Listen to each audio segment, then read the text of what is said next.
Solar PV Cast by Shift, a podcast exploring solar energy and the role it plays in improving our lives and our planet. Here's your host, Chris Palliser. Solar in Canada is growing like crazy, and it may surprise you to hear a lot of that growth is taking place in Alberta. Yeah, oil and gas country, Edmonton Oilers, Calgary Flames. To speak about the Alberta renewable energy market and more, we are lucky to be joined on this episode of the PV Cast by Garrett Luebke. Garrett is the project development engineer with ATCO. A little bit about yourself, Garrett. How did you find yourself with ATCO? What's your renewable energy journey? Yeah, absolutely. Everybody's had a journey to get where they are, and mine's no different. As you alluded to, being an Albertan, I started in oil and gas. I worked there for 7 or 8 years, working my way up to, doing offshore North Sea work, which was phenomenal. But a road trip to Alaska with my girlfriend really struck a chord with me. We were seeing the receding glaciers, the salmon levels were dropping to all-time lows, and I thought, as an engineer, I could either go pick garbage in the mountains on the weekend, or I could dedicate my career to making a change for the world. So I spent the next year and a half looking for a gig and was lucky enough to start off my renewable journey with Inferno Solar. It was a Calgary-based firm focused on commercial and industrial rooftop solar. So working in that 50 kilowatt to 250 kilowatt range. And that was really good. I gained a lot of skills there. Was working with the electricians, learning the ins and outs, the technical details. And from there, I was lucky enough to make the next big step in my career to joining the ATCO team. And that went from the commercial and industrial scale to the utility scale, where we're dealing in the 25 megawatts and up range. And with that comes a whole different scale of components to a project. But yeah, I'm very happy to be working on some of the biggest projects in Canada. And yeah, excited to help tell the viewers what they can learn about the Alberta market and what the utility space brings. We'll get back to the megawatt side of things in just a second, which is really cool. I want to acknowledge the fact that it was a moment for you, because I can relate to that. For me, it was a moment. It was when my wife gave me a solar panel for camping to charge my cell phone. And I just thought, man, we can use the sun to do this. Why aren't we doing this? So I can totally appreciate you deciding it, for that moment to kind of focus on renewables and the part that you could play in the bigger picture. Yeah, absolutely. And similar to you, before I even started working in the solar industry, with my father's help, we installed solar on our cabin the year before I professionally started doing solar. We got an electrician to do the electrical part, and we did the racking and figured it all out. So. Oh, wow. That's really cool. And how cool is that for you to see it at your own cabin level and now be working with it on this utility scale? Yeah, absolutely. And it's phenomenal seeing the way technology moves. At that time, we got 400 watt panels, which were crazy big. It was 250s a couple of years before that. And now I'm talking with people who are selling 660s. Wow, 660s is where they're at when it comes to the utility side of things. Yeah, most are in the high 500s, kind of that 550 to 580, but some people are just selling bigger modules. It's not more efficient, it's just larger. So there's more. Yeah. Right, yeah. Well, it's great to have you on the PV Cast because for sure we've been doing a lot of BC-focused conversations. And to get your point of view from Alberta is amazing because, in BC, it's all about hydro for the most part. That's the utility. Whereas in Alberta, obviously, there's a lot of differences. It's a bit of a wild west, I guess, when it comes to renewable energy. Yeah, absolutely. As you alluded to, it's BC Hydro is the utility in BC, but really what makes Alberta unique, and Ontario is similar, although they are different markets, but Alberta and Ontario are the only deregulated markets in Canada. And so with that, it brings a lot of opportunities in the market for anyone to be a generator or a load. And of course, it is deregulated. There is still significant regulations, but it doesn't have to go through a Crown Corp to connect to the grid. There is the Alberta Utilities Commission and the Alberta Electric System Operator who do control the permitting and regulatory processes. But as a private investor, you can say, this site makes sense for me to install a generator, and you can install a utility scale solar plant. Wow.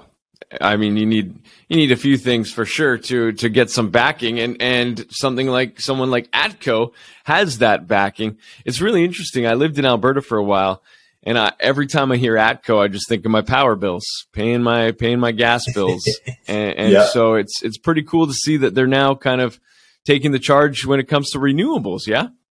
Yeah, absolutely, and it is certainly a luxury to have a strong, very cash positive company such as ATCO.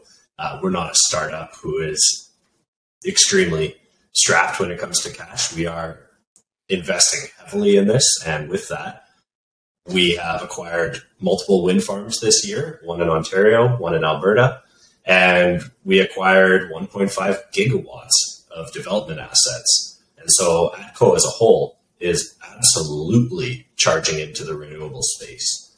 And this isn't something that just happened this year. I really have to commend the senior leadership at ATCO. We had a very profitable coal and gas generation business for decades, and wasn't just in Alberta. We had a 1 gigawatt gas plant in London, UK. Oh, wow. We are in Australia. We're in different places, but they came together and they decided that they were going to sell off the fossil fuel generation business because it didn't align with the long-term goals of ATCO. And that is going towards renewables and clean fuels. And so they sold off what was known as ATCO Power in 2016, 17, 18. And with that, they looked at what renewable generation could be to replace that coal and gas generation. And now in 2023, we've got over 200 megawatts of operating wind. We'll have 100 megawatts of solar operating at the end of this year. And we're working on our next big power plant, which is a 200 megawatt solar plant. So wow. Things are absolutely charging at ATCO and in the Alberta solar market as a whole. Well, I mean, you get a lot of sun. You get the best of both worlds, I guess, with the wind, the mountains, and the sun. So it makes a lot of sense. You said 1.5 gigawatts earlier. That's correct me if I'm wrong, but I think Canada as a whole has something like just over 3 gigawatts solar installed. So the fact that you guys are looking at that is crazy. Yeah, I would believe that. That makes sense. The largest one right now is around 460 megawatts. So, we'll see. I mean, the future is certainly bright. Hey. So megawatts, back to that again, just to kind of, where my mind's at here in BC. One of the largest rooftop solar installs in BC is around 1.2 megawatts, to put that in perspective for those listening. So that is massive. Yeah, and that's 1,200 kilowatts. So if you have a 5 kilowatt or a 10 kilowatt system, that's 120 of those 10 kilowatt systems for your 1.2 megawatt system. Yeah. And you mentioned they're not just in Alberta, but there are a few in Alberta? Yeah, absolutely. As far as the ATCO or as far as... The ATCO portfolio. Yeah, absolutely. We have assets in Ontario, Mexico. We're looking at Saskatchewan and the US, of course. But for now, we are primarily focused in Alberta. And it is certainly one of the most inviting markets in Canada right now. If you look to ERCOT, Texas, down in the US, of course, California and all these great states were the early adopters for renewables, and they've been growing and growing for decades. But now a deregulated market such as Texas totally struck down all the permitting barriers to put in new renewables. And as of right now, Texas is the fastest growing renewables market in North America. And it is because of that deregulated mindset that you can just say, yes, this project is a go. And the system operator says, sounds good, put it online. Isn't that so funny? Hey, Texas, oil capital of America, and even Alberta, oil capital of Canada, are leading the way when it comes to renewable energy. How have you found the reception to the masses, the people of Alberta, with this play? Yeah, absolutely. Great question. And it is very different between wind and solar too, but there is certainly maybe if we did this podcast 10 years ago, it would be a completely different answer. But a lot of the landowners we talk to are receptive, and they understand that, hey, from a purely capitalistic sense, I can get paid to have renewables on my land. And so I think a lot of the people who might not have supported oil and gas over the past decades, but had an oil or gas well on their land, are thinking the same thing, that, you know what, even if I'm not a solar or wind proponent, I like to have a lease on my land. And so that kind of gives you that diversification of your revenue. If you're a farmer, you're not just reliant on your farming revenues. You've got winter revenue, you've got spring revenue. And so I think there is a certain level of desire from everybody we've talked to that says, hey, we want to do business with you. We want to make sure that our land is available to have renewables on it. And there are certain high demand areas near transmission lines or where the resource is really strong.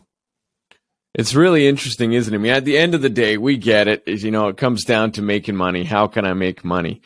But it's really exciting that finally we can now make money on renewables. And that's part of the big reason why we're experiencing this massive boom. Yeah, absolutely. And it's great to see. I mean, I watch the supply and demand quite often, and it's great to see coal just passed, or renewables just passed coal. Granted, that's due to coal being phased out, but yeah, it's phenomenal to see the growth. You mentioned in another conversation, lowest bid mechanism. Are you able to explain that a little bit and how that applies with wind and solar versus gas and stuff in Alberta? Yeah, absolutely. And so this really applies to going back to our revenue conversation of how do you make money with renewables? Because there are a lot of people who are doing this to save the planet, but to get real big change, you have to make money. Yeah. And so the Alberta market has a pool price, which is everybody in Alberta gets paid the same amount per energy put onto the grid. There are different markets, like in the US, have nodal pricing, and if you have a Crown Corp, it's set differently. But in Alberta, how it goes is when you start with, all right, we've got a load of 10 gigawatts, and the first people to bid on at $0 are wind and solar. They have to run. They don't care if the sun is shining, we're producing to the grid. If the wind's blowing, we're producing. So wind and solar bid in at 0. From there, and so that gobbles up a gigawatt or 2 gigawatts. From there, the people who have fuel prices, gas generators, they know that, okay, I need $50 to operate. So I bid in at 50. Next guy says, I need 60, I need 70, I need 80. The last guy who says, you know what, I need $100 to operate, and then that satisfies the load. So now you've got a balanced grid. Everybody gets paid that $100. So wind and solar are price takers. So if whatever gas or coal plant is the last person to get called to generate, they say, hey, it takes me $100 to generate. And so everybody in Alberta gets $100 for the energy onto the grid. There's no tiered pricing depending on your generation type. It's just everybody flat. And it changes every 10 minutes. Right. Pros and cons, I guess, to that. Yeah, 100%. Can be very lucrative. We have a price cap of $999 a megawatt hour, which gets a lot of money if you're generating in that time. But the flip side is also true. Typically in Alberta, we see when wind comes on, prices do decline because now there's less gas needed and there's more $0 wind, so prices fall. And so you can almost watch the wind load come up and the price come down. Oh, wow. So, yeah, it is a pure supply demand. To be honest, it's kind of a beautiful capitalistic market, but it's going to be interesting to see once renewables hit 50% penetration or 75% penetration, what pricing looks like. Well, and you mentioned earlier that they're surpassing coal. They're shutting coal plants down and building solar farms. Yeah, absolutely. Yeah, the transition is most definitely happening. You said it was something like 60% coal, 30% gas, 10% hydro. Those numbers sound familiar? Yeah. A few years ago, before we started the coal transition,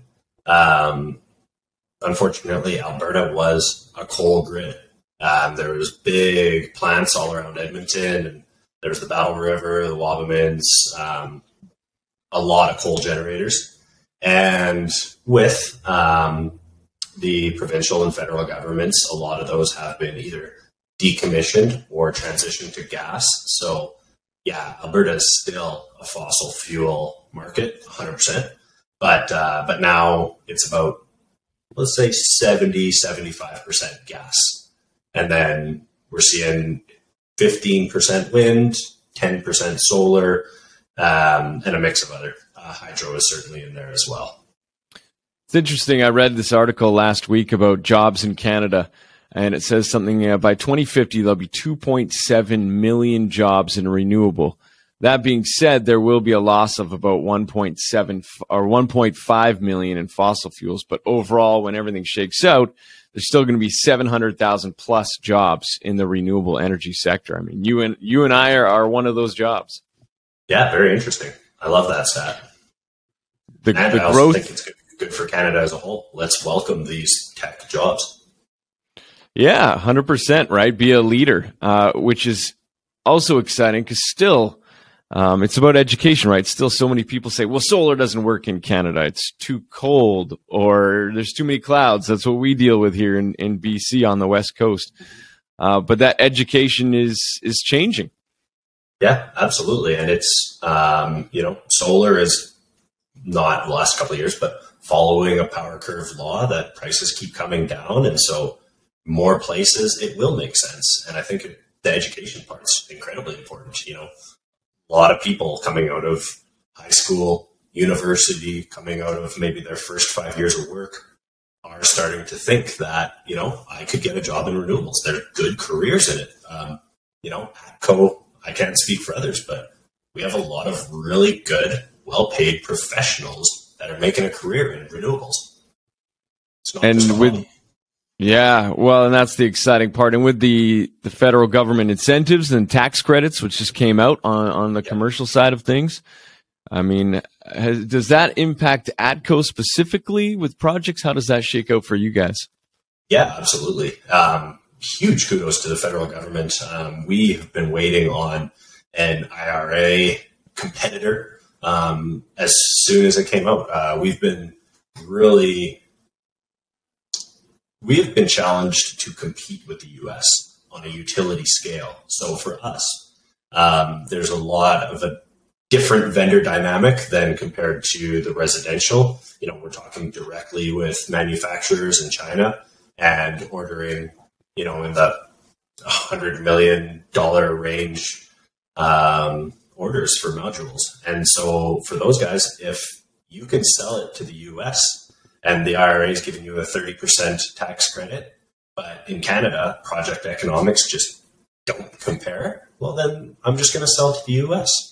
So we've really been, over the past year, seeing those struggles. And now, we got the 30% discount as well, which is phenomenal for project economics. We've been modeling it for months ahead of this announcement, and it's really good to see it. And so I really have to, commend the federal government. They've done really good to bring that in. They've got a plan, and they seem to be executing it so far. Well, Garrett, thank you so much for joining us and chatting a little bit. I feel like there is so much more we could dive into when it comes to the wild west of renewables that is Alberta. And again, even just from my point of view, learning about the solar industry in BC, wow, like the ceiling, I like to think there is unlimited here in BC, but even more so in Alberta. Yeah. I mean, it's crazy. I'm excited to see what the next few years bring. We've got just about double Alberta's grid worth of projects that are queued up to be permitted. So granted, not all of those are going to get permits. A lot of those are going to fall through. A lot of those are just getting put in, but it's going to be crazy to see like what percentage of those projects go forward and what percentage and what gigawatt number we actually see installed in the next few years. I think it's going to be amazing.